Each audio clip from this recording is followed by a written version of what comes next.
Subdit 4 Ditintelkam Polda Bali bersama warga binaan ex Negara Islam Indonesia NII melakukan kegiatan sosial bagi-bagi takjil dan nasi kotak di Musola Al-Hidayah Denpasar Barat.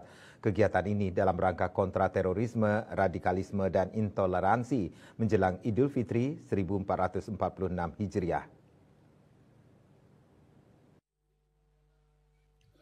Pulau Bali sampai saat ini masih menjadi target serangan teror karena memiliki dampak luar biasa terhadap akibat yang ditimbulkan. Dalam rangka menjaga situasi Kamtibmas Bali tetap aman dan hubungan toleransi umat terjaga dengan baik, Subdit 4 Ditintelkam Polda Bali melaksanakan kegiatan sosial bersama ex-NII Bali menjelang Idul Fitri 1446 Hijriah.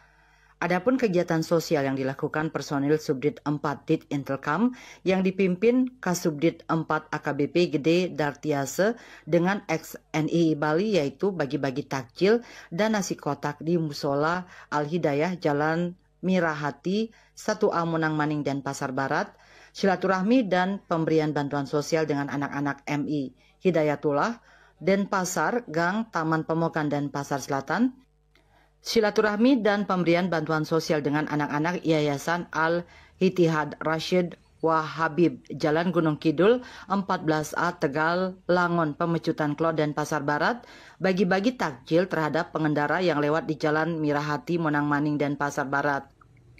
Dengan terlaksananya kegiatan sosial pada bulan Ramadan ini diharapkan dapat memberikan dampak positif terhadap pemahaman ex-NII Bali agar berubah dan juga sekaligus dapat menyebarkan pengalamannya pada anak-anak di yayasan yang dikunjungi agar tidak terpengaruh dengan paham radikal, karena paham radikal bukan saja bisa mengancam kehidupan berbangsa dan bernegara tapi juga bisa merusak masa depan anak-anak. Tim Liputan Bali TV.